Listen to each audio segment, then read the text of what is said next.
नमस्कार दोस्तों, मेरा नाम है विपिन और आज हम बात करेंगे genetically modified food and sport supplements के ऊपर। दो पार्ट में ये वीडियो डिवाइड है दोस्तों। पार्ट 1 में आज हम आपको बताएंगे कि जीएमओ क्या होता है और किस तरह से ये आपके शरीर में जहर घोलने का काम कर रहा है। पार्ट 2 है जो इसी वीडियो में हम आपको बताएंगे कि स्पोर्ट्स न्यूट्रिशन के नाम पे किस तरह से जो लोग फिट रहना चाहते हैं उनको बेवकूफ़ बनाया जा रहा है, उनके सेहत के साथ खिलवाड़ किया जा रहा है। इससे पहले मैं आगे बढ़ूं, प्लीज आप ये छोटी सी क्लिप देखिए। तबाही और हादसों के इतने मंजर देखने के बावजूद हम एक ऐसे हादसे की तरफ लगातार बढ़ते जा रहे हैं जिसके सामने अब तक के सभी हादसे बौने पड़ जाएंगे, क्योंकि धरती पर रहने वाला कोई भी प्राणी इस नए हादसे के घातक असर से खुद को नहीं बचा पाएगा। तेजी से अपने कदम फैलाता यह नया हादसा बीमारियों से लड़ने की हमारी ताकत को ही खत्म कर सकता है। दिमाग, लिवर, किडनी, दिल और आंतों जैसे हमारे कई महत्वपूर्ण अंग इस नए हादसे की चपेट में आ सकते हैं। ऐसी कई नई बीमारियां पैदा हो सकती हैं जिनके बारे में अभी हमें कुछ भी नहीं पता है। यह नया हादसा किसी डरावनी फिल्म की कहानी का कोई हिस्सा नहीं है। यह तो एक ऐसा सच है जो पिछले कोई 20 सालों से दुनिया के कई देशों में लोगों की सेहत और पर्यावरण के लिए एक बड़ा खतरा बनकर उभर रहा है। भारत के लोगों की सेहत और उनका खाना इस नए हादसे का अगला निशाना है। दोस्तों, यूं तो जिंदा रहने के लिए खाना खाना बहुत जरूरी है, लेकिन अगर मैं आपसे बोलूं कि इसी खाने के वजह से आपके शरीर में जेनेटिकल मॉडिफिकेशंस हो रही हैं, जिससे क्या होगा, आपकी आने वाली जो पीढ़ियां हैं हो सकता है उनमें कुछ जेनेटिक डिसऑर्डर आ जाए या फिर आपको मल्टीपल प्रॉब्लम्स होनी चालू हो जाए शरीर में। तो क्या आप मेरा विश्वास करोगे? Food can start killing people. कैसे मर जाएंगे बताइए? ढीला होगा तो मर भी सकते हैं। Which food may kill me? हाँ, ऑब्वियसली पहुंच सकता है if it is not cooked properly. Why should food kill me? तो खाने के ऊपर डिपेंड करता है कि कौन सा खाना खा रहे हैं। हाँ, अगर उसमें कुछ मिलावट हो तो बिल्कुल नहीं मर सकते। खाना चाहिए तो आदमी जीता मरता है। और No, I didn't say that something's wrong with the food. अब आप लोग सोच रहे होंगे कि विपिन तू हमको डरा रहा है। दोस्तों, ये वीडियो डराने के लिए नहीं है, आप लोगों को जागरूक करने के लिए है। मैं आपको आगे बताऊंगा कि किस तरह से आप अपने आप को बचा सकते हो, लेकिन आपको ये पूरी वीडियो देखनी बहुत ज़्यादा ज़रूरी है, तभी आप वो लॉजिक कनेक्ट कर पाओगे। जेनेटिक मॉडिफाइड फूड जो आदमी को दिया जा रहा है या जो दिए जाने की तैयारी की जा रही है, उसमें सबसे बड़ा खतरा यह है कि हमारे जीन्स के ऊपर आक्रमण होगा, और जब हमारे जीन्स के ऊपर आक्रमण होगा तो हम उस जैविक आतंकवाद से या जेनेटिक प्रदूषण से अपने आप को कभी नहीं बचा पाएंगे। रामदेव बाबा की बातें सुनी आपने दोस्तों। अब आप लोग सोच रहे होंगे कि भाई ये इतना सब कुछ दिखा रहा है कि ये जेनेटिकली मॉडिफाइड फूड ये क्या होता है, ये सब्जियां, ये बैंगन, ये फल, ये होते क्या है विपिन? बेसिकली दोस्तों होता क्या है, सुअर हो गया और भी बहुत सारे जानवर और बहुत सारी स्पीशीज, इनका जीन्स निकाल के टमाटर में, फलों में, सब्जियों में, चावलों में, आलू में, सोयाबीन में, इन सब में डाला जाता है। क्यों? ताकि प्रॉफिट बढ़े, दूसरा इनको कीड़े ना लगे। अब इन दो चीजों के चक्कर में हम इंसान को बहुत बड़ी कीमत चुकानी पड़ती है। वो कीमत क्या है? लाइलाज बीमारियां। आधे से ज्यादा जो लाइलाज बीमारियां दोस्तों इस धरती पे इस वक्त, ये सिर्फ और सिर्फ जेनेटिकली मॉडिफाइड खाने पीने से है। और ये जेनेटिकली मॉडिफाइड हर एक घर में है। आप जो प्रिजर्वेटिव्स देखते हो, ये क्या होते हैं? 90% प्रिजर्वेटिव्स जेनेटिकली मॉडिफाइड होते हैं। जाने अनजाने में आपके घर में बच्चे से लेके बूढ़े तक ये सब खा रहे हैं। 1989 में एक जापानी कंपनी ने एल ट्रिप्टोफन नाम का एक जेनेटिकली मॉडिफाइड प्रोडक्ट निकाला, या मैं बोलूं एक केमिकल सब्सटेंस निकाला, जिसके आधार पे आपकी फसलें बहुत अच्छी हो जाएंगी। इसी चीज को यूनाइटेड स्टेट्स में यूज किया गया और अंजाम क्या हुआ? हजारों लोग हैंडीकैप हो गए, यानी ऐसी बीमारी हो गई जो कभी ठीक ही नहीं हो सकती है। ये सब होने के बाद अमेरिकी सरकार ने जीएम प्रोडक्ट्स पे एक्सपेरिमेंट चालू किया।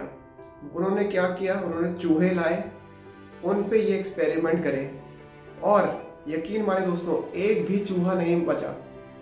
कोई हार्ट अटैक से मर गया, कोई किडनी डैमेज से मर गया, कई सारे चूहों के टेस्टिकल्स या फिर उनके अंदर जो फर्टिलिटी करने की जो क्षमता होती है वो पूरी खत्म हो गई। इतना ज्यादा खतरनाक है ये। यूके में दोस्तों कॉर्न हो गया, सोयाबीन हो गया, दूध हो गए, अंडे हो गए, आपके जो नॉन वेज सॉसेजेस मिलते हैं उन सब में जीएम का यूज किया जाता है।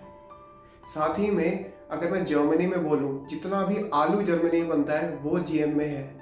और अमेरिका तो भूल ही जाओ दोस्तों, हर छोटी से छोटी चीज में जीएम का इस्तेमाल अभी भी हो रहा है। यही प्रॉब्लम है मेन। ये जो आपको हार्ट अटैक आता है, किडनी डिजीज होती है, लीवर डिजीज होती है, ये जीएम प्रोडक्ट ही उसका बेस है। This is one of the most genetic engineering धरती पर अब तक की सबसे खतरनाक टेक्नोलॉजी है और इसका हमारे खाने में इस्तेमाल करना सिवाय पागलपन के और कुछ नहीं है। जब तक पूरा experiment for long sustained period of time, एक दीर्घ काल तक, लंबे समय तक प्रूव नहीं होता कि इससे कोई नुकसान नहीं होगा, इससे कोई किसी तरह का हार्म नहीं होगा, तब तक ऐसे वेंचर नहीं करना चाहिए, ऐसा कदम नहीं उठाना चाहिए जिससे एक तरह का परमानेंट शाश्वत डैमेज न हो। जिस तरह से आज हर घर में ब्लड प्रेशर, शुगर आदि का पेशेंट है, इन फ्यूचर जिस दिन ये जेनेटिक मॉडिफाइड फूड खाने लगेंगे देश के लोग, शायद उस दिन हर घर में कैंसर का पेशेंट होगा। ये देश के लिए बहुत खतरनाक होगा। जीएम फूड्स के इतने ज्यादा घातक परिणामों के बावजूद अमेरिका का food and drug administration FDA इन्हें बाजार में बेचने के लिए इन पर अपनी मोहर लगाता रहा। एक सज्जन ने अमेरिकन FDA के खिलाफ केस किया और उसमें जब ये केस के सामने कोर्ट में FDA को 44,000 पेजेस को लाना पड़ा। उस पेजेस में ये बड़ा स्पष्ट था उन डॉक्यूमेंट्स में कि अमेरिकन साइंटिस्ट ने वार्न किया था कि इस जेनेटिकली मॉडिफाइड फूड से बहुत सारे प्रॉब्लम हो सकते हैं, लेकिन उसको पॉलिटिक्स ने दबाया गया। और इसका मतलब साफ है कि FDA जो अमेरिका का है वो दूध का धुला नहीं है। जीएम फूड्स को बढ़ावा देने वाली मल्टीनेशनल कंपनियों का यह दावा है कि ग्रीन रेवोल्यूशन के बाद जीन रेवोल्यूशन ही दुनिया को भूखमरी से बचा सकता है। इन कंपनियों का कहना है कि जेनेटिक इंजीनियरिंग के जरिए फसलों की पैदावार बढ़ाई जा सकती है, खेती पर आने वाली लागत को कम करके वातावरण में तेजी से फैल रहे प्रदूषण को भी कम किया जा सकता है। तो मुनाफा कमाने की होड़ में मॉन्सांटो, सिंजेंटा, बायर, ड्यूपॉन्ट जैसी बायोटेक कंपनियों ने जीएम फसलों के जरिए न सिर्फ लोगों की सेहत के साथ खिलवाड़ करना शुरू कर दिया है, बल्कि हमारे वातावरण में जहर भी घोलना शुरू कर दिया है। अमेरिका में जीएम कॉर्न के स्टार्लिंग ब्रांड के बाजार में आते ही लोगों में एलर्जी की शिकायतों में बेतहाशा बढ़ोतरी हुई और एक बार फिर यह बात साबित हो गई कि जीएम फूड्स हमारी सेहत के लिए ठीक नहीं है। मेरा दम घुटने लगा था और एक बार तो लगा कि मैं मर ही जाऊं। जब से ये वायरस आया दोस्तों, तब से एक शब्द हम सबके दिमाग में घुस गया है, इम्यूनिटी। हर कोई इम्यूनिटी की बात कर रहा है, यूट्यूब में देखता हूँ, सोशल मीडिया में देखता हूँ, हर कोई अपने तरीके बताता है इम्यूनिटी को बूस्ट करने में। लेकिन कोई आपको ये नहीं बताता कि जीएम प्रोडक्ट्स मत यूज करो, तभी आपकी इम्यूनिटी वापस आएगी, वरना कभी नहीं आएगी। क्यों? क्योंकि इंटरनेट में इसके बारे में बहुत कम जानकारी है। आप कुछ भी डालोगे तो आपको हमेशा पॉजिटिव दिखेगा इंटरनेट पे। प्रॉब्लम ये है, हमें अपना दिमाग यूज करना है दोस्तों, हमें किसी और की सलाह इस्तेमाल नहीं करनी है। हमें खुद सोचना पड़ेगा हमारे लिए क्या सही है और क्या गलत है। इवन जो आप लोग दूध पी रहे हो घर में बैठ के, आप मानो या ना मानो, आप दूध नहीं पी रहे, आप किसी गाय का, किसी बफलो का हार्मोन पी रहे हो। यूरोप के देशों ने शुरू में जीएम फसलों का बड़ा गर्मजोशी से स्वागत किया, लेकिन गायों में दूध को बढ़ाने के लिए जीएम टेक्नोलॉजी से बनाए गए बोवाइन ग्रोथ हार्मोन के इंजेक्शन से प्रोस्टेट कैंसर के फैलने की खबरों ने उनके पांव तले जमीन ही खिसका दी। उनके यहाँ पर मैड काउ डिजीज़ आई। मैड काउ के डिजीज़ के बाद फुट एंड माउथ डिजीज़ का प्रकोप हुआ और उसमें हज़ारों की संख्या में जानवरों को स्लॉटर किया गया, उनको जलाया गया, उनको मारा गया, बुचर किया गया। ये वीडियो देखने से पहले क्या आप लोगों को जीएम फूड के बारे में पता था? जेनेटिकली मॉडिफाई नहीं, मैंने कभी सुना। ज़्यादा तो पता नहीं है उसके बारे में कुछ। I don't even know whether it is good or bad. We don't have any other option, then we got to use it. It's very bad. And we're still alive. We have some clues. कुछ होता है. I really don't know exactly what. वो food होते हैं जो laboratory में produce होते हैं. What food you are talking about? People don't know anything about GM foods at this stage. The government doesn't know anything. लोगों को जीएम फूड के बारे में अभी कुछ भी नहीं पता है। सरकारों को भी नहीं मालूम कि जीएम फूड्स क्या है। इसके बावजूद भी हम जीएम टेक्नोलॉजी को लोगों की जिंदगी के साथ खिलवाड़ करने की छूट दे रहे हैं। अब आप एक स्पीसीज के अंदर नहीं, आप इंटर स्पीसीज यानी किसी भी स्पीसीज का जीन उठा के दूसरी स्पीसीज के जीन के अंदर, डीएनए के अंदर आप डाल सकते हैं, उसके दूसरी स्पीसीज के जीन के साथ खिलवाड़ कर सकते हैं। आप सुअर का जीन चावल में डाल दिया, मछली का जीन निकाल के आपने टमाटर के अंदर डाल दिया, महिला का दूध का जीन जो है निकाल के आपने चावल के अंदर डाल दिया।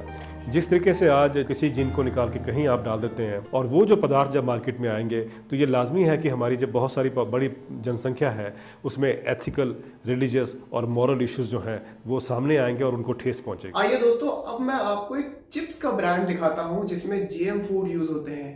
मुझे कमेंट में बताइएगा, क्या आपने ये चिप्स के ब्रांड खाए हैं? हमारी सरकार भले ही ये दावा करे कि उसने अभी तक देश में किसी भी तरह के जीएम फूड को बेचने की इजाजत नहीं दी है, लेकिन उसके इस दावे पर हम यकीन करें तो कैसे करें, खास तौर पर यह जानते हुए कि ज्यादातर अमेरिकी ब्रांड्स जेनेटिकली मॉडिफाइड होते हैं और इसके बावजूद उन्हें हमारे बाजारों में बिना किसी रोक टोक के बेचा जा रहा है। इस बात में कोई शक नहीं कि भारत के लोग काफी समय से जेनेटिकली मॉडिफाइड फूड यानी जीएम फूड खा रहे हैं। ये पेप्सिको इंटरनेशनल के डोरिटोस कॉर्न चिप्स है जिनको हमारे देश में बेचने की इजाजत नहीं मिलनी चाहिए क्योंकि इनमें जीएम कॉर्न है। मई 2008 में जर्मनी की लैब में जब डोरिटोस चिप्स की जांच की गई तो ये बात साफ हो गई कि इनमें जीएम कॉर्न की वो वैरायटी है जिससे हमारे लीवर और किडनी को नुकसान पहुंचता है। सबसे ज्यादा दुख की बात तो यह है कि हमने अपने स्वास्थ्य मंत्री और जीईसी को तुरंत इसकी जानकारी दी थी। 8 महीने बीत चुके हैं और डोरिटोस अभी भी खुले तौर पर अपने बाजारों में बिक रहे हैं। डोरिटोस भारत में बिकने वाला अकेला ऐसा ब्रांड नहीं है जो कि जेनेटिकली मॉडिफाइड है। तो ये है दोस्तों प्रोटीन शेक, और ना जाने ऐसे कितने ही सारे सप्लीमेंट्स मार्केट में मिलते हैं जो जिम वाले लोगों को बेचे जाते हैं in the name of fitness and health, और ये बहुत ही डेंजरस चीज है। ये है हमारा पार्ट 2 ऑफ दिस वीडियो। सबसे पहले हम दोस्तों बात करेंगे ये वे प्रोटीन, आइसोलेट प्रोटीन और पता नहीं ब्लेंडेड प्रोटीन, ना जाने कितने ही प्रकार के प्रोटीन मार्केट में मिलते हैं। और हमें ये बोला था कि ये इंटरनेशनल ब्रांड है, ये यूरोपियन कंट्री से आया है, ये यूएस या कनाडा से बन के आया है, प्लीज इसका इस्तेमाल करें, ये बहुत ही ऑथेंटिक होता है। अभी दोस्तों मैंने आपको इसी वीडियो में दिखाया कि किस तरह से इंजेक्शन लगा के जेनेटिकली मॉडिफाई करके दूध निकाला जाता है। और वे प्रोटीन किस चीज से बनता है? दूध से बनता है। अब आप मुझे ये बताइए कि जो आप वे प्रोटीन ले रहे हैं इन यूरोपियन या अमेरिकन कंपनियों के नाम पे, क्या ये जेनेटिकली मॉडिफाइड नहीं है? आप एज अ हेल्थ प्रोफेशनल या वो लोग जो फिटनेस इंडस्ट्री में है या जिम करते हैं स्वस्थ रहने के लिए, जाने अनजाने में आप लोग जेनेटिकली मॉडिफाइड हार्मोन्स ले रहे हो। एक गाय के, एक भैंस के इंजेक्शन से निकला हुआ दूध आपके शरीर में जा रहा है। सोचिए कभी इस बात को। Branch chain amino acid BCAA किस चीज से बनता है? अगर आप रिसर्च करेंगे अपनी, आपको आसानी से पता चल जाएगा कि यह बनता है डक के फेदर से। क्यों? क्योंकि उनमें कैरोटीन होता है और उसी से ही BCAA या कि अमीनोज एक्सट्रैक्ट हो सकता है। आप लोग उस 1200-1500 रुपए का जो डब्बा लेते हैं, आप एक चिड़िया का पंख से निकला हुआ सब्सटेंस खा रहे हैं। क्या ये एक जेनेटिकली मॉडिफाइड सब्सटेंस नहीं है? तो आप मल्टीविटामिन्स लेते हो या दवाइयाँ लेते हैं, इनमें जेलेटिन का यूज होता है, यानी एनिमल का स्किन से निकला हुआ जो ऑयल होता है उसकी कोटिंग की जाती है। अब आप खुद बताइए दोस्तों, जो आप ये मल्टी विटामिन खा रहे हो और भी ओरल फॉर्म खा रहे हो फिट रहने के लिए, क्यों खा रहे हो, किस लिए खा रहे हो? कई सारे लोग मैंने देखे हैं जो वेजिटेरियन है, वो बोलते भाई ये तो बहुत सेफ है, ये ऑर्गेनिक है, हमने एक ऑर्गेनिक दुकान से लिया है। दोस्तों मैं आज बता दूं, ऑर्गेनिक हो या ना हो, जिस चीज़ में प्रिजर्वेटिव होता है 90% चीज़ में GMO का यूज़ होता है। ये वीडियो देखने के बाद बहुत सारे फिटनेस एंथुसियास्ट जो है वो ज़रूर गूगल जाएंगे और देखेंगे, और गूगल में लिखा होगा कि हाँ भाई हम तो कोई भी GMO वाले प्रोडक्ट यूज़ नहीं करते हैं अपने वे प्रोटीन में। कभी चोर बोलेगा उसने चोरी करी है? नहीं बोलेगा ना।